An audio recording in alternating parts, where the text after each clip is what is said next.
સૂત્ર 376 કુટુંબીનો ભેતવ્યમ. રાજકુટુંબ સાથે ભય રાખવો. રાજાની સત્તાનો સદુપયોગ દુરુપયોગ તેમના કુટુંબીઓ કરી શકતા હોય છે, માટે તેમની સાથે ભય રાખવો, શત્રુતા કરવી નહીં. સૂત્ર 377 ગંતવ્યમ ચ સદા રાજકુલમ. રાજકુલ સાથે મીઠા સંબંધો રાખવા. રાજ પરિવાર સાથે યથાસંભવ સારા સંબંધ રાખવા. સૂત્ર 378 રાજપુરુષૈઃ સંબંધમ કુર્યાત. રાજ્યના અધિકારીઓ સાથે પણ યથાશક્ય સારા સંબંધો રાખવા. સૂત્ર 379 રાજદાસી ન સેવિતવ્યા. રાજદાસી સાથે યૌન સંબંધ ન બાંધવો. રાજમહેલમાં અનેક દાસ દાસીઓ સેવા કરવા રહેતા હોય છે. તેમાં કેટલાક થનગનતા જોબનવાળા તથા રૂપાળા પણ હોય છે. રાજાએ કદી પણ આવી દાસીઓ સાથે કામચેષ્ટા કરવી નહીં. દાસીઓ તો રાજાને પ્રાપ્ત કરવા લાલાયિત રહેતી હોય છે, પ્રાપ્ત કરીને પોતાને ધન્ય માનતી હોય છે. પણ આમ કરવાથી રાજાનું માન પ્રજાવર્ગમાં તથા રાણી વર્ગમાં ઉતરી જતું હોય છે. એટલે રાજાએ રાણીઓ સાથે જ પ્રેમ સંબંધ સીમિત રાખવા. સૂત્ર 380 ન ચક્ષુષા અપી રાજાનમ નિરીક્ષેત. રાજાની સેવિકાઓએ કદી પણ રાજાની આંખમાં આંખ મેળવીને વાત કરવી નહીં. આમ તો આ નિયમ પૂરા રાજસેવકો માટે છે. સૌએ હંમેશા નીચી નજર અને નીચી ગરદન રાખીને જ વાત કરવાની હોય છે. પણ જે સેવિકાઓ હોય છે તેમણે તો ખાસ નીચી નજરે જ બધો વ્યવહાર કરવો, કારણ ઘણા અનર્થો આંખ દ્વારા આવતા હોય છે. રાજમર્યાદા જરૂરી હોય છે.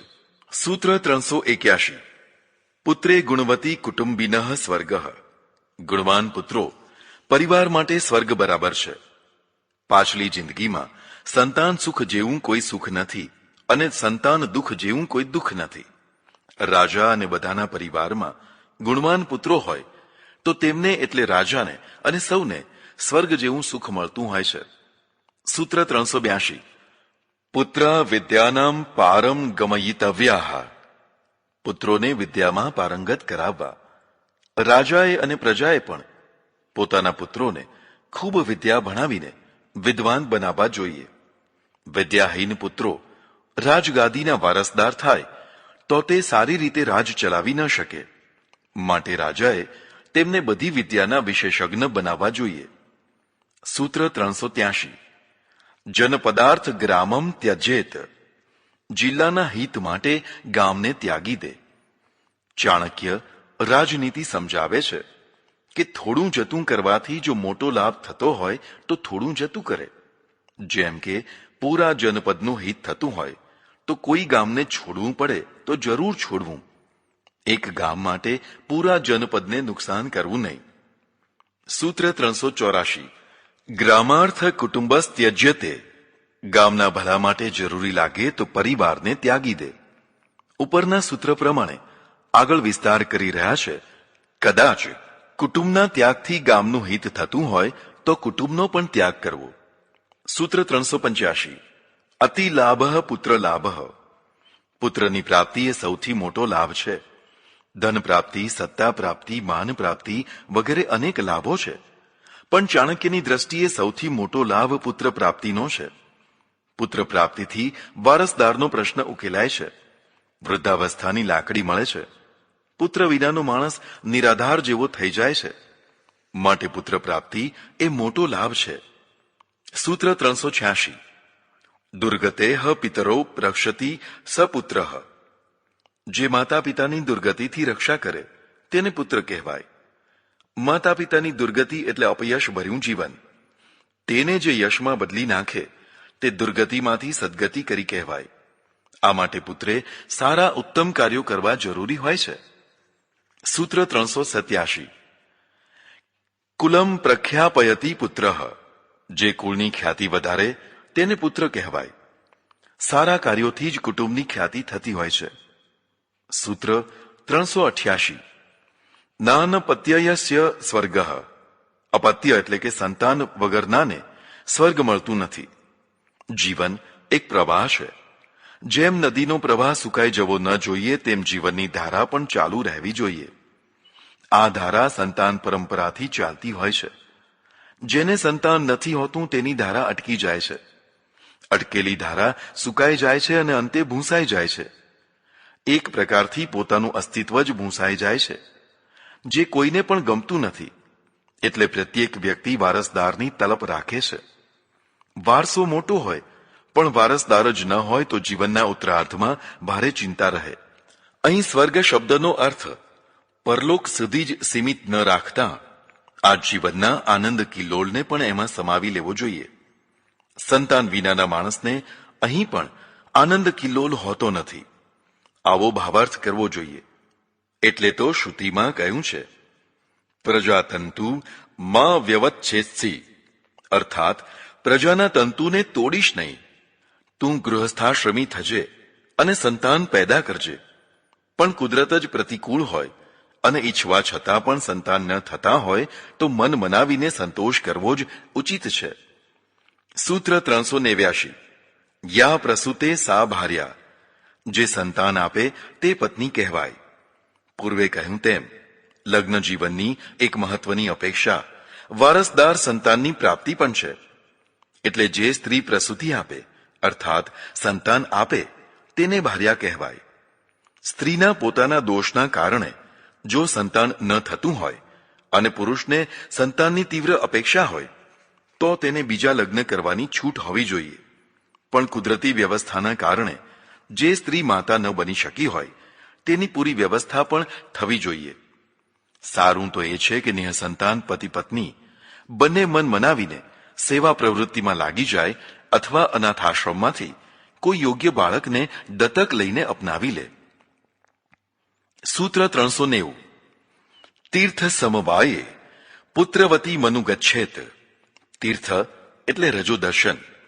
આ સમયે પુરુષ સંતાન આપનારી સ્ત્રી સાથે સહવાસ કરે. ચાણક્ય રજો દર્શનને તીર્થ કહે છે. તીર્થ એટલે પવિત્ર સ્થળ, પવિત્ર વસ્તુ. રજ પવિત્ર છે, વીર્ય પણ પવિત્ર છે. બંનેના મિલનથી સંતાન જન્મતું હોય છે. એટલે રજને ઘૃણાસ્પદ માનવું કે સમજવું તે અશાસ્ત્રીય છે. તેનું સન્માન થવું જોઈએ, તિરસ્કાર નહીં. હા, સ્વચ્છતા જરૂરી છે પણ ઘૃણા જરૂરી નથી. બીજો મુદ્દો સ્ત્રી સાથેના સમાગમનો છે. જો તીર્થ પવિત્ર છે તો સમાગમ પણ પવિત્ર છે. તીર્થ હોય, વીર્ય હોય પણ સમાગમ જ ન હોય તો સંતાન પ્રાપ્તિ ન થાય. તો રામ કૃષ્ણ વગેરે વિભૂતિઓ પણ ન હોય. માટે સમાગમ પ્રત્યે ઘૃણા કે તિરસ્કાર ન રાખતા તે પણ એક પવિત્ર કર્તવ્ય છે એવો ભાવ રાખવો જરૂરી છે. સ્ત્રી સમાગમ પ્રત્યે જે તિરસ્કાર ફેલાવાયો છે તે ઉચિત નથી. પુત્ર પ્રાપ્તિ માટે એ જરૂરી છે અને જીવન માટે પુત્ર પ્રાપ્તિ પણ જરૂરી છે. એટલે તો ચાણક્ય રજને તીર્થ કહે છે. સૂત્ર 391. સતીર્થા ગમનાદ બ્રહ્મચર્ય નશ્યતિ. રજસ્વલાવસ્થામાં સ્ત્રી સાથે સમાગમ કરવાથી બ્રહ્મચર્યનો નાશ થાય છે. તીર્થ પવિત્ર છે તેમ કહ્યું, પણ તેની સાથે તેની મર્યાદા પણ જરૂરી છે. અર્થાત જ્યારે સ્ત્રી રજસ્વલા હોય ત્યારે પણ તીવ્ર કામી પુરુષ જો સમાગમ કરે તો તેનું બ્રહ્મચર્ય નષ્ટ થઈ જાય છે. અર્થાત તે 4-5 દિવસ સંયમ રાખવો જોઈએ. આ સૂત્રમાંથી આડકતરી રીતે એક બીજો ભાવ પણ નીકળે છે. રજસ્વલાના દિવસો સિવાય જે ગ્રહસ્થ સ્ત્રી સમાગમ કરે છે તેનું બ્રહ્મચર્ય નષ્ટ થતું નથી તે સ્વીકાર્ય છે. સૂત્ર 392. ન પરક્ષેત્રે બીજમ વિનિક્ષિપેત. પરસ્ત્રીમાં પોતાના બીજને વાવે નહીં. રાજા અને પુરુષોએ ધ્યાનમાં રાખવાનું કે ભૂલે ચૂકે પણ પરસ્ત્રી સાથે સમાગમ કરે નહીં. કારણ કે રાજાનું ઉત્તમ બીજ કુપરિણામી થઈ શકે છે. માનો કે કોઈ ગણિકા ઉપર મોહિત થઈને રાજા ગણિકા સાથે સમાગમ કરે અને તેના દ્વારા પુત્રી ઉત્પન્ન થાય તો તે પણ ગણિકા જ થાય. આમ રાજાની દીકરી રાજકુંવરી થવાની જગ્યાએ વેશ્યા થઈ શકે છે. માટે પોતાનું બીજ માત્ર પોતાના ક્ષેત્રમાં વાવવું જોઈએ. સૂત્ર 393. પુત્રાર્થા હિ સ્ત્રીય. પુત્ર પ્રાપ્તિ માટે જ પત્નીઓ હોય છે. લગ્ન સંસ્થાનો મૂળ ઉદ્દેશ સંતાન પ્રાપ્તિ છે. એટલે સ્ત્રીઓનું મુખ્ય કામ પુત્રો આપવા તે છે. જે સ્ત્રી સર્વોત્તમ પુત્ર આપે છે તે ધન્ય છે. તેનાથી ઉત્તમ રાજવંશ વધે છે અને ઉત્તમ પ્રજા પ્રાપ્ત થાય છે. સૂત્ર 394. સ્વદાસી પરિગ્રહો હિ દાસ ભાવ. પોતાની દાસી સાથે સમાગમ કરવો એ દાસ ભાવ જ કહેવાય. કેટલાક રાજા કે મહાપુરુષો પણ સતત સમીપમાં રહેનારી અને આકર્ષનારી દાસીની સાથે સંબંધ બાંધી બેસે છે. આ એક પ્રકારની ગુલામી જ કહેવાય છે, કારણ કે મન મર્યાદામાં રહ્યું નહીં. ન પીવાનું પાણી પી લીધું, તેથી અનેક અનર્થો થાય છે. મુખ્યતઃ ધર્મપત્ની દુઃખી થાય છે, તેની સાથે વિશ્વાસઘાત થાય છે, ઘરમાં કલહ થાય છે અને અશાંતિ વધે છે. ઉત્તમ તો એ છે કે આવી રૂપાળી નખરાળી દાસીઓને રાજાના સમીપે જવા જ ન દેવી. સામીપ્યથી કેટલીક વાર સારા માણસો પણ ભૂલ કરી બેસતા હોય છે. પત્નીની માફક પતિએ પણ પત્ની વ્રત પાળવું જરૂરી છે. સૂત્ર 395. ઉપસ્થિત વિનાશ પથ્ય વાક્યમ ન શૃણોતિ. જ્યારે વિનાશ થવાનો હોય છે ત્યારે માણસ હિતકારી વાક્યો સાંભળતો નથી. કેટલીક વાર એવું બને છે કે કુમાર્ગે પગલાં ભરનારને હિતબુદ્ધિ આપનાર ડાહ્યા શાણા ભલા માણસો હિતનો ઉપદેશ આપતા હોય છે, પણ પેલો તેને સાંભળતો નથી. તેને હિતવાક્યો પણ કડવા લાગે છે, કારણ કે તેનો વિનાશ નજીક આવી રહ્યો છે. સૂત્ર 396. નાસ્તિ દેહિનામ સુખ દુઃખા ભાવ. દેહધારીઓને સુખ દુઃખનો અભાવ કદી થતો નથી. જ્યાં સુધી શરીર છે ત્યાં સુધી જીવન છે. જીવનનો અર્થ થાય છે સુખ દુઃખનો અનુભવ. સુખ દુઃખ શરીરના માધ્યમથી અનુભવાતા હોય છે અને તે વાસ્તવિક છે. હું આત્મા છું, મારે સુખ દુઃખ નથી. આવી ધારણા કાલ્પનિક છે, સત્ય નથી. ખરેખર તો શરીર વિના આત્માનો અનુભવ થતો નથી.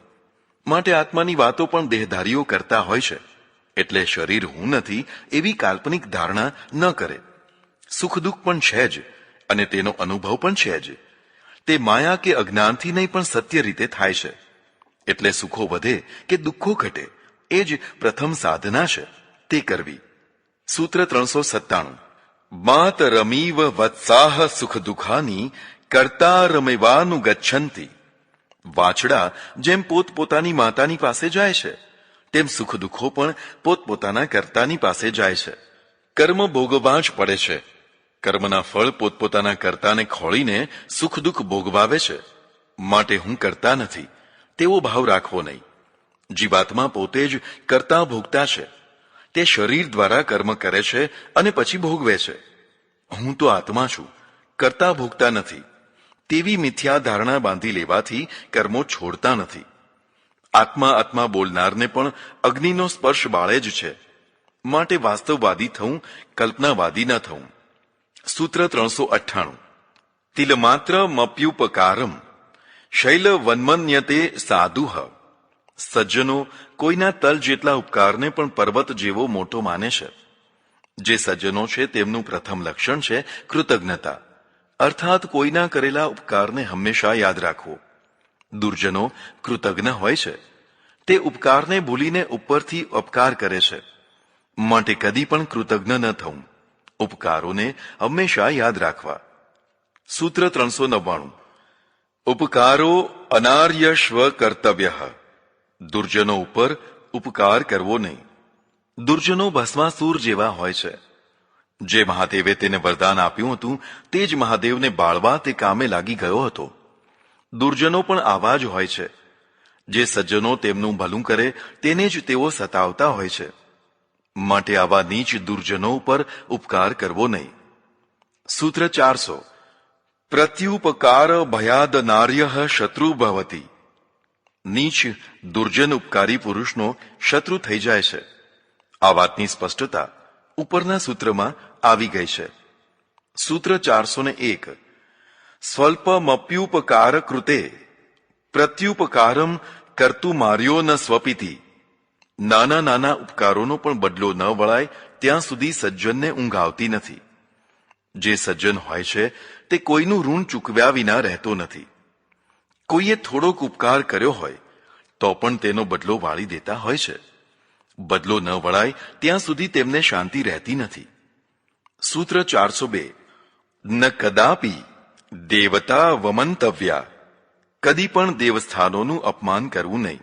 બને ત્યાં સુધી કોઈનું પણ અપમાન કરવું નહીં, પણ પવિત્ર દેવસ્થાનોનું તો કદી પણ અપમાન કરવું નહીં. જેની સાથે લોકોની શ્રદ્ધા ભક્તિની લાગણીઓ જોડાયેલી હોય છે, તેનો અનાદર કરવાથી પ્રજાની લાગણીઓ દુભાય છે. રાજાએ પ્રજાની લાગણીઓને માન આપવું જોઈએ. જો તેમાં અંધશ્રદ્ધા હોય તો તટસ્થ રહીને દૂર રહેવું જોઈએ. અંધશ્રદ્ધાનું નિવારણ રાજદંડથી નહીં, પણ લોકક્રાંતિથી કરાય. તે માટે જાગૃત લેખકો, કવિઓ, ધર્મગુરુઓને પ્રોત્સાહન આપવું.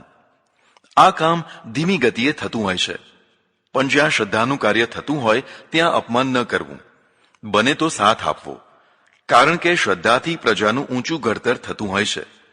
શ્રદ્ધાહીન રાજા અને શ્રદ્ધાહીન પ્રજા મર્યાદાહીન થઈ રહેતા હોય છે. માનો કે તમે મૂર્તિ પૂજાને નથી માનતા, તો ભલે ન માનો, પણ તેથી મંદિરો કે મૂર્તિઓ તોડાય નહીં. આ રાજધર્મ ન કહેવાય. મંદિરો અને મૂર્તિઓને તોડનારા, અપમાનિત કરનારા કદી લોકપ્રિય ન થઈ શક્યા, કારણ કે તેમણે પ્રજાની શ્રદ્ધા ઉપર હથોડા ચલાવ્યા હતા. પ્રજા કદી તેમને માફ કરતી નથી. મુસ્લિમો તોહીનને મોટું પાપ માને છે. તોહીન એટલે અપમાન. ધર્મ, ધર્મગ્રંથ, ધર્મસ્થાન અને ધાર્મિક પુરુષોનું જરા જેટલું અપમાન પણ તોહીન થઈ જાય છે, જેનું પરિણામ મૃત્યુદંડ હોય છે. પણ એ જ મુસ્લિમો બિન મુસ્લિમોના મંદિરો, મૂર્તિઓ કે ગ્રંથો વગેરેનો નાશ કરતા વિચાર નથી કરતા કે આ તોહીન કહેવાય. પોતાના માટે જે ગ્રંથ નિર્ધારિત કર્યો છે તે બિન મુસ્લિમ ધર્મો માટે પણ રાખવો જોઈએ. તે ન રાખવાથી તે અળખામણા થાય છે, લોકપ્રિયતા મેળવી શકતા નથી. માત્ર ભૂતકાળ જ નહીં, હમણાં બામિયાનમાં બુદ્ધની ભવ્ય પ્રતિમા અને બીજી પ્રતિમાઓ પણ તોડી નાખવામાં આવી. ત્યારે તોહીનનો અનુભવ ન થાય તો આ એક પક્ષીય માન્યતાઓથી પ્રજાનો શાપ લાગતો હોય છે. ચાણક્ય કહે છે કે દેવતાનો આદર કરવો જોઈએ. રસ્તામાં જતા કોઈ દેવસ્થાન આવે તો માથું નમાવીને પ્રણામ કરવા જોઈએ. સૂત્ર 403. ન ચક્ષુષઃ સમમ જ્યોતિરસ્તિ. નેત્ર સમાન બીજી કોઈ જ્યોતિ નથી. સૂત્ર 404. ચક્ષુર હિ શરીરણ્યામ નેતા. નેત્ર જ મનુષ્યોનો નેતા છે. જે નયન કરે એટલે કે દોરે તે નેતા. ચક્ષુ લોકોને ગંતવ્ય સ્થળ સુધી નયન કરીને લઈ જાય છે, એટલે તે મહત્વનો નેતા છે. માટે નેત્ર યજ્ઞ કરો. મોતિયાના ઓપરેશનો કરાવી આપો, જેથી લોકોને દ્રષ્ટિ મળે. ચક્ષુદાન કરો. કોઈ પણ સ્થળે લોકોને આંધળા થતા બચાવો. આ ખરું પુણ્યનું કામ છે. સૂત્ર 405. અપચક્ષુષઃ કિમ શરીરેણ. અંધાપાથી શું થઈ શકે? અંધાપો મહાદુઃખદાયી છે. આંધળો માણસ ગમે તેટલો રૂપાળો હોય તો પણ તેનો કશો અર્થ રહેતો નથી. માટે અંધજનો પ્રત્યે સહાનુભૂતિ રાખો. તેમને ધંધા કે હુન્નર શીખવાડીને પગભર કરો, જેથી ભીખ માગીને જીવવું ન પડે. બ્રેઇલ લિપિના પુસ્તકો અપાવો, જેથી તે જ્ઞાન મેળવી શકે. સૂત્ર 406. નાપ્સુ મૂત્રમ કુર્યાત. જળમાં મળમૂત્રનો ત્યાગ ન કરો. નદીઓ, તળાવો, ઝરણાઓ વગેરે જળની જગ્યાએ મળ ત્યાગ કરાય નહીં. તેમજ તેમાં ગટરો વગેરેની ગંદકી પ્રવાહિત કરાય નહીં. દૂષિત જળ પૂરી પ્રજાને દૂષિત કરી નાખતું હોય છે, કારણ બધા રોગો જળમાંથી આવતા હોય છે. વિશ્વની સૌથી અંધ પ્રજા તે છે જે સૌથી વધુ ગંદી છે, જે જળને દૂષિત કરે છે અને વળી પાછી જળને પવિત્ર માનીને પીએ છે. આચમન કરે છે અને પાપ ધોવા નહાય છે. ચાણક્ય કહે છે કે રાજાએ જળસ્થાનોને સ્વચ્છ રાખવા જોઈએ. જળને દૂષિત કરનારા લોકોને દંડ આપવો જોઈએ. અન્ય પાઠ પ્રમાણે નાપ્સુ ભૂતમ કુર્યાત. અહીં જળ માટે ભૂત શબ્દનો પ્રયોગ કર્યો છે. ભૂત એટલે જે ભૂતકાળ થઈ ગયું છે તે, જેનો વર્તમાન સમાપ્ત થઈ ગયો છે તે. મળદાને પણ ભૂત કહેવાય છે. મળ પણ ભૂત છે. તેને સજીવન પવિત્ર પાણીમાં નાખીને અપવિત્ર કરવું તે મહાપાપ છે. કાશ્મીરમાં શિકારામાં રહેનારા લોકો ડલ ઝીલમાં જ મળમૂત્ર કરતા હોય છે અને પછી એ જ પાણીનો ઉપયોગ પણ કરતા હોય છે. આ અત્યંત ઘૃણિત કહેવાય. મળમૂત્રને ભૂતમાંથી ભવિષ્ય બનાવવું હોય તો તેનું ખાતર બનાવો. તે ભવિષ્ય થઈને અનાજના ભંડાર ભરી દેશે. સૂત્ર 407. ન નગ્નો જલમ પ્રવિશેત. નગ્ન થઈને જળ પ્રવેશ કરવો નહીં. નગ્નતા તો બીજે ક્યાંય પણ જાહેર સ્થળોમાં માન્ય નથી હોતી. આ સભ્યતા છે. જાહેર સ્થળોમાં નગ્ન કે અર્ધનગ્ન સ્થિતિમાં હરવું ફરવું તે અસભ્યતા છે. તેમ ન કરાય. તેમાં પણ સ્ત્રીએ તો હંમેશા સભ્યતાપૂર્ણ પોશાક પહેરવો. સ્ત્રીઓની નગ્નતા છાકટા વૃત્તિને પ્રોત્સાહિત કરે છે. તેનાથી સ્ત્રીઓ પોતે અસુરક્ષિત થઈ જાય છે. એટલે જાહેર જીવનમાં નગ્નતા માન્ય નથી હોતી. પણ જળમાં સ્નાનાદિ કરવા સ્ત્રી પુરુષોએ કદી પણ નગ્ન થઈને નાહવું નહીં. આ મર્યાદા છે. સૂત્ર 408. યથા શરીરમ તથા જ્ઞાનમ. જેવું શરીર તેવું જ્ઞાન. આ વાત જલ્દી ગળે ઉતરે તેવી લાગતી નથી. અષ્ટાવક્ર જેવા કદરૂપા માણસો પણ જ્ઞાની હોઈ શકે છે અને કેટલાક રૂપાળા માણસો પણ અજ્ઞાની હોઈ શકે છે. તો પછી ચાણક્યે આવું કેમ લખ્યું હશે? એક માન્યતા એવી છે કે ચામડીના રંગ પ્રમાણે પ્રજાવર્ગની બૌદ્ધિક ક્ષમતા હોય છે. આવી માન્યતા ધરાવનારા કહે છે કે વિશ્વમાં જે કાંઈ મહત્વનું છે તે બધું ગોરી ચામડીવાળા વર્ગે આપેલું છે. કાળી ચામડીવાળા વર્ગે ખાસ કાંઈ આપ્યું નથી. આર્યોની ગોરી ચામડી હતી. પશ્ચિમ અને મંગોલ વંશીઓની ગોરી ચામડી હતી અને છે. આ લોકોએ વિશ્વને જેટલું જ્ઞાન વિજ્ઞાન આપ્યું છે તેટલું બીજા કોઈએ આપ્યું નથી. પશ્ચિમની જ વાત કરીએ. તેમણે મોટાભાગની વૈજ્ઞાનિક શોધો વિશ્વને આપી અને અત્યારે પણ નવી નવી શોધો કરી રહ્યા છે. તેમણે ધર્મને વ્યવસ્થિત રૂપ આપ્યું. જો કે શરૂઆતમાં ઘોર અસહિષ્ણુતાના કારણે ભયંકર અનર્થો કર્યા. પણ પછી ધર્મને સેવાનું રૂપ આપ્યું અને વિશ્વભરમાં પછાત ક્ષેત્રોમાં સેવા પ્રવૃત્તિઓ શરૂ કરી. તલવારની સાથે ધર્મગ્રંથને રાખવાની જગ્યાએ ધર્મગ્રંથને સેવાની સાથે મૂક્યો અને ફેલાયા. બીજા કેટલાક તલવારના જોરે ફેલાયા. આપણે હિન્દુઓ ન તો તલવાર રાખી શક્યા ન તો સેવા રાખી શક્યા. આપણે આપણા જ ભાઈઓને હડધૂત કર્યા. એનો લાભ બીજાઓને મળ્યો. હડધૂત થયેલા લોકોને પશ્ચિમના ધર્મોએ સ્વીકાર્યા, ભણાવ્યા, ગણાવ્યા અને પ્રતિષ્ઠા અપાવી. આજની મોટાભાગની રમતો પશ્ચિમની દેન છે. આ બધી રમતો વિશ્વભરમાં ફેલાઈ ગઈ છે. આ રમતો બહુ જ ખર્ચાળ હોવા છતાં તેનો જ પ્રચાર છે. પશ્ચિમની ખર્ચાળ જીવન પદ્ધતિથી તેમનું અર્થતંત્ર સમૃદ્ધ બને છે. કશું જ મફત નહીં, બધાની ટિકિટો. આ કારણે રમતવીરો, કલાકારો, કવિઓ, લેખકો, શિલ્પકારો વગેરે બધા સમૃદ્ધ થાય છે. આજે ક્રિકેટરો કરોડાધિપતિઓ હોય છે. ચિત્રકારોના ચિત્રો લાખો અને કરોડોમાં વેચાય છે. સિને કલાકારો પણ નામ સાથે કરોડો કમાય છે. પુસ્તકોના લેખકોને રોયલ્ટી મળે છે. બેસ્ટ સેલર પુસ્તકોના લેખકો તો કરોડાધિપતિ થઈ શક્યા છે. આવું જ શિલ્પકારો, સ્થપતિઓ વગેરેનું છે. નવી શોધો કરનારા પેટન્ટ પ્રક્રિયાથી માલામાલ થઈ શકે છે. આપણે ત્યાં આ બધું મફત હતું. બધી રમતો મફત રમાતી અને જોવાતી. દશેરાના ઘોડા દોડે પણ દોડનારા અને જોનારા મફત. ગિલ્લી દંડા કે હુતુતુતુની રમત મફત. રામલીલા, નાટક કે બીજી મદારીની રમતો બધું જ મફત. લોકોની પાસેથી ભીખ માગી અને પૈસો મેળવવાનો, કોઈ ચાર્જ નહીં. કોઈ કરોડાધિપતિ તો શું, પેટનો ખાડો પણ માંડ ભરાય. તે વખતના ઉત્તમમાં ઉત્તમ કલાકારો, સંગીતકારો વગેરે કદી પૈસાદાર ન થતા. કલા અને સંગીતના શત્રુઓ એવા ધનવાનો પાસે ભીખના ટુકડા માંગતા ફરતા. સમાજમાં પણ ઊંચું સ્થાન નહીં. કવિઓ, લેખકો અને વિદ્વાનોની પણ આવી દશા. એટલે તો કહેવાતું હતું કે સરસ્વતી અને લક્ષ્મી સાથે ન રહે. લક્ષ્મી વિનાની સરસ્વતી બાપડી થઈને જીવતી. હા, જેને રાજ્યાશ્રય મળતો તે કંઈક સુખી રહેતા, પણ તેમણે હંમેશા રાજાના ગુણગાન ગાવા પડતા. સ્વમાની કવિઓ અને લેખકો ભારે દરિદ્રતાના જીવન જીવતા. પશ્ચિમે આ બધાને મફતની જગ્યાએ ચાર્જ સાથે જોડ્યું. તેથી રમતવીરો, કલાકારો આર્થિક રીતે સુખી અને સમૃદ્ધ થયા. કવિઓ, લેખકોને પુસ્તકોની રોયલ્ટી મળે, તેમાં પણ તે બેસ્ટ સેલર થાય તો તે રાતોરાત કરોડપતિ થઈ જાય. આપણે ત્યાં આવી રોયલ્ટી ન હતી, કારણ કે બધું મફત હતું. અહીં મફત જમનારાનો મોટો વર્ગ હતો, તે પણ દક્ષિણા સાથે, માન સન્માન સાથે. હવે પ્રજા દરિદ્ર ન થાય તો બીજું શું થાય? પશ્ચિમે જીવન પદ્ધતિ વિકસાવી, તે સમજવા જેવી છે. 8 જ કલાક કામ કરવાનું, વધારે નહીં.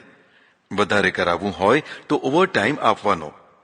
આપણે ત્યાં 8 કલાકનો નિયમ ક્યાં હતો? અને ઓવર ટાઈમ તો રોજ કરાવે, પણ સામાન્ય પગાર પણ નહીં. રાતના 12 વાગ્યા સુધી પણ વૈતરું કર્યા કરવાનું. સિક રજા, હક રજા, કેજ્યુઅલ રજા, શનિ રવિની રજા પશ્ચિમે આપી. આપણે ત્યાં આવી રજાઓ ન હતી. 12 મહિનામાં 2 વાર વેકેશનો પશ્ચિમે આપ્યા. આપણે ત્યાં ક્યાં વેકેશનો હતા? નોકરીની વય મર્યાદા અને નિવૃત્તિ પછી પેન્શન, પ્રોવિડન્ટ ફંડ કે બીજા બધા લાભો પશ્ચિમે કર્યા. આપણે ત્યાં આવું કશું ન હતું. સહીનો દીકરો જીવે ત્યાં સુધી સીવે, તેવી દશા હતી. પાછલી જિંદગીમાં પેન્શન ન હોવાથી લોકો લાચાર થઈ જતા. પશ્ચિમે આ લાચારીમાંથી લોકોને બચાવ્યા. નોકરી ઉપર અકસ્માત થાય કે બીમાર પડે તો તેનું પણ વળતર મળે. પશ્ચિમે જીવનમાં એક શબ્દ મૂક્યો, એન્જોય. આનંદ પ્રમોદ કરો. આપણે ત્યાં એન્જોય ક્યાં હતું? વૈતરું, વૈતરું અને વૈતરું. પરોઢિયેથી મોડી રાત સુધી બધા વૈતરું કર્યા કરતા, તો પણ પેટ ભરીને ખાવાનું ન મળતું. લગ્ન જીવનમાં બાળ લગ્નો, કજોડા, વર કન્યાની કોઈ ચોઈસ જ નહીં. લગ્ન કરીને વર કન્યાને લાવે તો તેમના માટે કોઈ સ્વતંત્ર ઓરડો નહીં. ઘરો એવા કે એમાં કોઈ સ્વતંત્ર ઓરડો ન હોય. ઓસરીથી છેક પાછળ સુધી બધા ઓરડાઓમાંથી રસ્તો જાય. હવે વિચાર કરો કે નવા પરણેલા વર કન્યાનું શું થતું હશે? ખાનગી ઓરડો તો નહીં, પણ વર કન્યા વાતો પણ ન કરી શકે, સાથે બેસી ન શકે, ચાલી પણ ન શકે. ચાલે તો પણ આગળ પાછળ ચાલે. ઘૂંઘટ તો તાણવાનો જ. પુરુષો પોતાના બાળકોને રમાડી ન શકે. કેટલા પ્રતિબંધો. આવા પ્રતિબંધોમાં જીવન કેવું જીવાતું હશે? પશ્ચિમે આમાં પરિવર્તન કર્યું. બાળ લગ્ન બંધ થયા. પુખ્ત ઉંમરના વર કન્યાની પણ ચોઈસ માન્ય થઈ. સૌના માટે સ્વતંત્ર રૂમો થયા. હનીમૂન થયું. સ્ત્રી પુરુષ સમોવડી થઈ. હવે તે વાત જ નહીં, નિર્ણયો કરવામાં પણ ભાગ ભજવે. નર નારી બંને ભણતા થયા. આ બધું પશ્ચિમથી આવ્યું. જો આને પશ્ચિમી સંસ્કૃતિ કહેવી હોય અને તે ખરાબ હોય તો આપણે આ બધું છોડી દેવું જોઈએ અને પૂર્વમાં હતા ત્યાં આવી જવું જોઈએ. કહેવાની જરૂર નથી કે આવું કરવા કોઈ તૈયાર ન થાય. પશ્ચિમે નારી સન્માન આપ્યું. કોઈ પણ જગ્યાએ પુરુષની સાથે જ તેની પત્ની સાથી હોય. બાજુની ખુરશીમાં તે બેસે અને પુરુષ જેટલું જ સન્માન તેને મળે. એક પત્નીનો નિયમ પશ્ચિમે આપ્યો. આપણે ત્યાં બહુ પત્નીત્વ હતું. ત્યક્તા અને વિધવાના લગ્નો પણ તેમણે આપ્યા. આપણે ત્યાં ત્યક્તાઓ અને વિધવાઓ જીવનભર વ્યથાભર્યું જીવન જીવતી. સતી પ્રથા, દેવદાસી પ્રથા વગેરે જેવી પ્રથાઓ તેમણે બંધ કરાવી. વિચાર કરો કે આવી પ્રથાઓ ચાલુ હશે ત્યારે સ્ત્રીઓની કેવી દશા થતી હશે? અસ્પૃશ્યતા ત્યાં હતી જ નહીં. મોટાભાગના અંગ્રેજોના રસોઈયાઓ ચમાર કે વણકર રહેતા. તેમના હાથની રસોઈ જમીને તેઓ અબડાતા નહીં. ધર્મનો નાશ ન થઈ જતો. આ બાબતમાં આપણી તો વાત શી કરવી? આપણે એક મોટો વર્ગ અસ્પૃશ્ય બનાવ્યો. તેમના છાંયડાથી પણ અબડાવા લાગ્યા. તેમની વાત તો ઠીક, પ્રત્યેક વર્ણ અને જાતિમાં પણ એટલા બધા ઊંચા નીચા ભેદો કે રોટી વ્યવહાર શક્ય ન રહ્યો. જે વધુમાં વધુ અભડાય તે વધુ પવિત્ર માણસ થયો.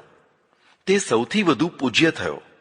અને આ પૂજ્ય માણસે ફરી ફરીને આ આબડછેટિયા ધર્મ પ્રબોધ્યો.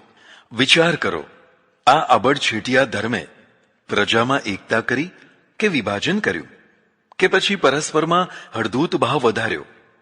આપણે ત્યાં સંડાસ બાથરૂમ હતા જ નહીં. મોગલો પાયખાના લાવ્યા, જે ઉઠાવ હતા. આપણે બધા જંગલમાં જતા. પશ્ચિમે ઉઠાવ પાયખાના સેફટી ટેન્ક સાથે જોડીને સ્વચ્છ બનાવી દીધા. હવે ઘરે ઘરે જ નહીં, રૂમે રૂમે સંડાસ બાથરૂમ થયા હોય તો તે પશ્ચિમની દેન કહેવાય. મોગલો હમામ લાવ્યા. હમામ એટલે બાથરૂમ. આપણે ત્યાં આવો કોઈ ઉલ્લેખ આવતો નથી. શરૂઆતમાં સંડાસમાં સતત વૈજ્ઞાનિક પરિવર્તન થતા રહેવાથી આજે તો કમોડ કે તેથી વધુ સગવડવાળા સંડાસ થયા છે. આ બધું પશ્ચિમનું પ્રદાન કહી શકાય. આપણો ઉચ્ચ વર્ગ ગાદી તકિયા ઉપર બેસતો, મધ્યમ વર્ગ ખાટલા ઉપર બેસતો, પછાત વર્ગ અને સ્ત્રીઓ જમીન ઉપર બેસતા. પશ્ચિમે ખુરશી ટેબલ આપ્યા. આજે બધા જ ખુરશી ટેબલનો ઉપયોગ કરી શકે છે. લિપિમાં આપણે ત્યાં માત્ર પૂર્ણ વિરામ જ હતા. પશ્ચિમે અલ્પવિરામ, પ્રશ્ન, આશ્ચર્ય, અવતરણ વગેરે અનેક ચિહ્નો આપીને લિપિને વધુ સ્પષ્ટ કરી. પશ્ચિમે લોકશાહી વ્યવસ્થા આપી અને છેક નીચેનો માણસ પણ રાજસત્તામાં પોતાની ભાગીદારી બનાવી શકે તેટલા માટે તેને મતાધિકાર આપ્યો. આપણે ત્યાં રાજાશાહી હતી. નીચેના માણસનો કોઈ અવાજ જ ન હતો. જો આપણે પૂર્વગ્રહોને ત્યજીને સાદી રીતે જોઈએ તો વિશ્વને પશ્ચિમે ઘણું બધું આપ્યું છે. તેથી વિશ્વ વધુ સુંદર તથા સુખી થયું છે. તેનું પ્રદાન લખવું હોય તો પાનાના પાના ભરી શકાય. પણ આ થોડું કેટલા માટે લખ્યું કે કેટલાક લોકો પશ્ચિમની નિંદા કરતા ફરે છે અને પોતાની મહત્તાના બણગા ફૂંકતા ફરે છે. તેમનો તાવ ઉતરે અને તે વાસ્તવિકતાને સમજે તથા સ્વીકારે. લોકોને નશો ચઢાવવાથી લોકો મહાન થઈ જતા નથી. વાસ્તવિકતાનું ભાન થવાથી સુધારો થાય છે, તેથી મહાન બનાય છે. કદાચ આટલા માટે ચાણક્ય લખ્યું હશે કે જેવું શરીર હોય તેવું જ્ઞાન કે વ્યક્તિત્વ હોય. બેશક આમાં અપવાદ તો હોય જ, પણ આપણે પણ સામુદ્રિક શાસ્ત્ર પ્રમાણે શરીરનો પ્રમાદ માનીએ જ છીએ. સૂત્ર 409. યથા બુદ્ધિ તથા વિભવ. જેવી બુદ્ધિ હોય તેવો વૈભવ હોય. બધાની બુદ્ધિ સરખી હોતી નથી, તે હકીકત છે. જે લોકો પાસે જેવી અને જેટલી બુદ્ધિ હોય છે તે લોકો તેવું અને તેટલું મહત્વ પ્રાપ્ત કરતા હોય છે. બુદ્ધિના બે તબક્કા હોય છે: જન્મજાત પ્રાપ્ત થયેલી અને શિક્ષણ દ્વારા પ્રાપ્ત થયેલી બુદ્ધિ. જન્મજાત બુદ્ધિ જ ખરેખર બુદ્ધિ છે. જો આવા માણસને શિક્ષણ પણ આપવામાં આવે તો સોનામાં સુગંધ ભળી જાય. પણ કેટલાક લોકોને જન્મની બુદ્ધિ ઓછી હોય, તેમને શિક્ષણ આપીને તેમાં થોડો ફેરફાર કરી શકાય. પણ ગમે તેટલું શિક્ષણ આપીને તેમને કાલિદાસ, શેક્સપિયર કે આઇન્સ્ટાઇન બનાવી ના શકાય. તે પ્રતિભા જન્મજાત હોય છે. રાજાનું કામ છે કે તે પ્રતિભાશાળીઓને મહત્વ આપે. પ્રતિભાહીન સામાન્ય બુદ્ધિવાળા લોકોને સામાન્ય કામોમાં લગાવે, જેમ કે કારીગરી વગેરે. જો શિખર ઉપર પ્રતિભાશાળીઓ બેઠા હશે તો રાષ્ટ્ર ધન્ય ધન્ય થઈ જશે. પણ જો પ્રતિભાશાળીઓ ઉપેક્ષિત થઈ જશે અને સામાન્ય માણસો શિખર ઉપર બેસી જશે તો રાષ્ટ્ર પ્રાણહીન થઈ જશે. સૂત્ર 410. અગ્ના વગ્નિમ ન નિક્ષિપેત. અગ્નિમાં અગ્નિ ન નાખો. અહીં અગ્નિ એટલે ક્રોધ સમજવો, અર્થાત ક્રોધી ઉપર ક્રોધ ન કરે. જે માણસ સત્તાધારી હોય, ઉગ્ર હોય, તેની સાથે અગ્નિ જેવી ઉગ્રતાથી વ્યવહાર કરે, પણ શાંતિથી કામ કઢાવી લે. આ કલા છે. જે પોતાની વાણી અને વ્યવહાર ઉપર નિયંત્રણ રાખી શકે છે તે ગુંડાઓ વચ્ચે પણ શાંતિથી રહી શકે છે. ઘણીવાર તો પાળેલા કૂતરાની માફક તેમના દ્વારા કામ પણ કઢાવી શકે છે. પણ શરત એ કે તે વાણી અને વ્યવહાર ઉપર કાબુ રાખી શકે છે. વણિકો શસ્ત્રધારી નથી હોતા, તેમ છતાં પણ તેઓ ભાગ્યે જ માર ખાતા હોય છે, કારણ કે વાણી વ્યવહાર ઉપર ડાપણ અને શાંતિનો કંટ્રોલ રાખી શકે છે. માટે રાજાએ પ્રશાંત ચિત્ત રાખવું, અગ્નિ જેવું બાળનારું ચિત્ત રાખવું નહીં. તેમાં જે ઠંડો હોય, સહનશક્તિવાળો હોય, તેના ઉપર કદાચ ઉગ્રતા બતાવી શકે, પણ જે સવાયો ઉગ્ર હોય તેને છેડવો યોગ્ય ન કહેવાય. તેની સાથે શમથી કામ લેવું હિતાવહ છે. સૂત્ર 411. તપસ્વિનઃ પૂજનીયાઃ. તપસ્વીઓની પૂજા થવી જોઈએ. કેટલાક લોકો ભોગો ભોગવતા રહે છે, તો કેટલાક લોકો તપ કરતા રહે છે. ધર્મ અને નીતિ પ્રમાણેના ભોગો ભોગવવા એ પાપ નથી, પણ તેથી પૂજ્યતા નથી આવતી. તમે સમયસર જમો છો તેથી પૂજ્ય નથી થઈ જતા, પણ જો તમે તમારું જમવાનું બીજા કોઈ બુભુક્ષુને આપી દો છો તો પૂજ્ય થઈ જાઓ છો. તમે કદાચ તમારું જમવાનું ન આપો તો કાંઈ નહીં, પણ વધારાનું રાંધીને આપો કે અપાવો છો તો પણ પૂજ્ય થઈ શકો છો. જ્યારે વધારાનું અપાવો છો ત્યારે તમે દાની બનો છો, પણ ભૂખ્યા રહીને પોતાનું જ જમવાનું આપી દો છો ત્યારે તપસ્વી બનો છો. તપ કોને કહેવાય? જે કષ્ટ ઉઠાવીને બીજાના પ્રશ્નો ઉકેલે તેને તપ કહેવાય. તેને જ તપસ્વી કહેવાય. જે ઘોર કષ્ટ ભોગવીને નથી તો પોતાના પ્રશ્નો ઉકેલતો કે નથી બીજાના પ્રશ્નો ઉકેલતો તે તપ ન કહેવાય. કદાચ તેને તપ કહો તો પણ તે વાંજિયું તપ કહેવાય. જેમ કે પંચધૂણી તપીને, એક પગે ઊભા રહીને, ઊંધા માથે લટકીને, નિંદ્રા ત્યાગીને કે બીજી કોઈક રીતે દેહ દમન કરીને જે કષ્ટો ભોગવે છે, પણ તેમના કષ્ટથી કોઈ પ્રશ્ન ઉકેલાતા નથી, તે કાં તો તપ જ નથી, કાં પછી તે વાંજિયું તપ છે. જે લોકો માનવતા માટે, રાષ્ટ્ર માટે, સમાજ માટે, પરિવાર માટે કે બીજા કોઈના પણ માટે જરૂર પડે તો ભોગ સુખો ત્યાગીને, કષ્ટ ઉઠાવીને કાર્યો કરે છે, તે સાચા તપસ્વી છે. તેમના તપથી જીવનના પ્રશ્નો ઉકેલાય છે. તેમને પૂજ્ય માનવા જોઈએ. બાકીના ખોટું દેહ દમન કરીને કશી પ્રત્યક્ષ પ્રાપ્તિ ન કરનાર તપસ્વી નથી. તેમને પૂજીને ખોટા માર્ગને પ્રોત્સાહિત ન કરવા જોઈએ. સૂત્ર 412. પરદારાન્ન ગચ્છેત. પર સ્ત્રીની ઈચ્છા ન કરે. રાજાએ અને પ્રજાએ પણ પોતાની પત્નીમાં જ સંતોષ કરવો જોઈએ. પોતાની પત્ની રૂપાળી ન હોય તો પણ તેમાં સંતોષ કરવાથી દાંપત્ય સુખ મળે છે. આવું જ પત્નીઓ માટે પર પુરુષનું પણ જાણવું. દાંપત્ય સુખ વિના સંસાર ધૂળ થઈ જાય છે. જે લોકો પોતાની પત્નીનો ત્યાગ કરીને કે અસંતુષ્ટ થઈને પારકી સ્ત્રીને તાકતા રહે છે, તે દાંપત્ય સુખ ગુમાવી બેસે છે. માટે પારકી સ્ત્રીની ઈચ્છા ન કરે. પર સ્ત્રી કે પરપુરુષ સાથે વાસના સંબંધ રાખવો તે વ્યભિચાર છે. તેનાથી રાજા પ્રજાએ મુક્ત રહેવું. કેટલાકનો એવો પણ મત છે કે કોઈની પત્ની નથી અથવા તો કોઈનો પતિ નથી, તેની સાથેનો સમાગમ વ્યભિચાર ન કહેવાય. પક્ષ છોડીને વિપક્ષમાં રહેવું તેને વ્યભિચાર કહેવાય છે. પક્ષ પતિ કે પત્ની છે, વિપક્ષ બીજો પતિ કે બીજી પત્ની છે. જો પક્ષ કે વિપક્ષ ન હોય તો વ્યભિચાર ન કહેવાય. હા, તે લોકમાન્યતા કહેવાય. લોકમાન્યતા બધે સરખી નથી હોતી. સૌની પોતપોતાની માન્યતા હોય છે. જેને પતિ નથી કે જેને પત્ની નથી, તેમજ ધાર્મિક કે સામાજિક કારણોસર કરી શકતા પણ નથી, તેવા એકાકી માણસો લોકશાપિત છે. તેમના વ્યવહારને પેલા ગજથી મપાય. ડરાયેલો માણસ ચોરી કરે અને ભૂખ્યો માણસ ચોરી કરે એ બંને સમાન અપરાધી ન કહેવાય. સૂત્ર 413. અન્નદાનમ ભ્રૂણ હત્યામપી માષ્ટી. અન્નદાનથી ભ્રૂણ હત્યાનું પાપ પણ મટાડી શકાય છે.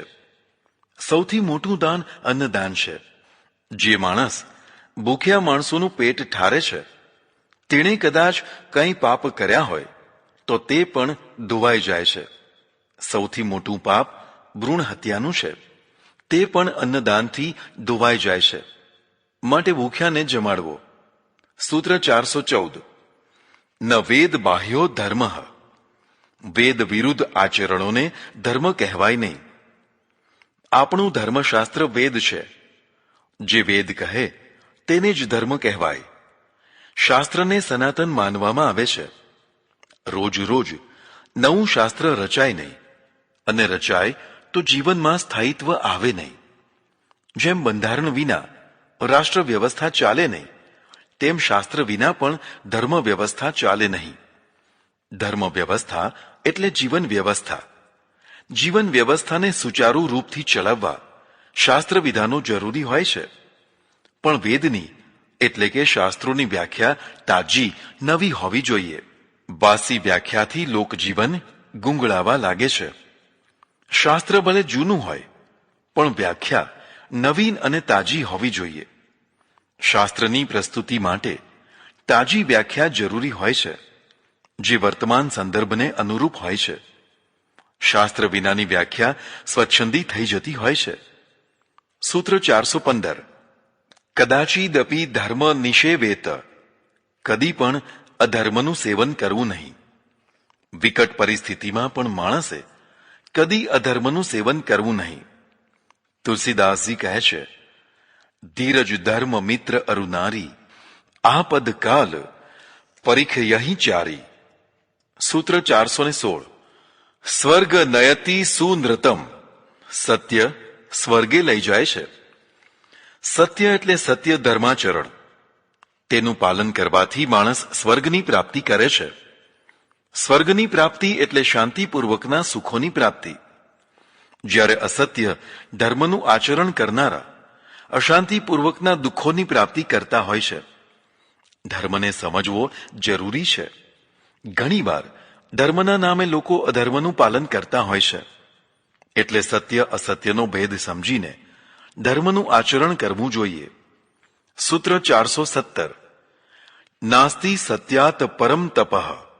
સત્યથી મોટું તપ નથી. સત્યનું પાલન કરવું એ સૌથી મોટું તપ છે. કારણ કે સત્ય બોલવું અને તે પ્રમાણે આચરણ કરવું બહુ જ કઠિન છે. સત્યાચરણ કરવા માટે ધર્મ વ્યવસ્થા, સમાજ વ્યવસ્થા અને રાજ વ્યવસ્થા મહત્વનો ભાગ ભજવતી હોય છે. જો ધર્મ પાખંડી, ડંભી કે આડંબરી ન હોય તો સત્ય સરળ થઈ શકે છે. આવી જ રીતે જો સમાજ વ્યવસ્થા પણ ન્યાયભરી, માનવતાભરી અને સમાન દ્રષ્ટિભરી હોય તો સામાજિક સત્ય સરળ બને છે. જેમ કે કોઈને પૂછવામાં આવે કે તું કઈ નાતનો છે. જો જવાબ આપવાનો થાય કે હું ભંગી છું, તો પરિણામ ભયંકર ભોગવવાના થાય. એટલે તે સાચું બોલી શકતો નથી. જો સમાજમાં આવા ઊંચ નીચના કાલ્પનિક ભેદ ન કરાયા હોય તો માણસને અસત્ય બોલવાની જરૂર રહે નહીં. આવી જ રીતે રાજ્ય વ્યવસ્થાનું પણ છે. રાજ્ય વ્યવસ્થામાં ખોટા કાયદા બનાવ્યા હોય, કનડગત જ કનડગત કરવાની હોય તો લોકો સાચું બોલી શકે નહીં. લોકોને સાચું બોલાવવા માટે રાજ્ય વ્યવસ્થા સરળ અને માનવતાવાદી હોવી જરૂરી છે. જ્યાં આ ત્રણેય વ્યવસ્થાઓ ખોટી હોય ત્યાં સત્યની સ્થાપના કરી શકાય નહીં. માટે સત્યની સ્થાપના કરવામાં રાજા મહત્વની ભૂમિકા ભજવતા હોય છે. અને હા, સૌથી મહત્વની ભૂમિકા તો વ્યક્તિની પોતાની હોય છે.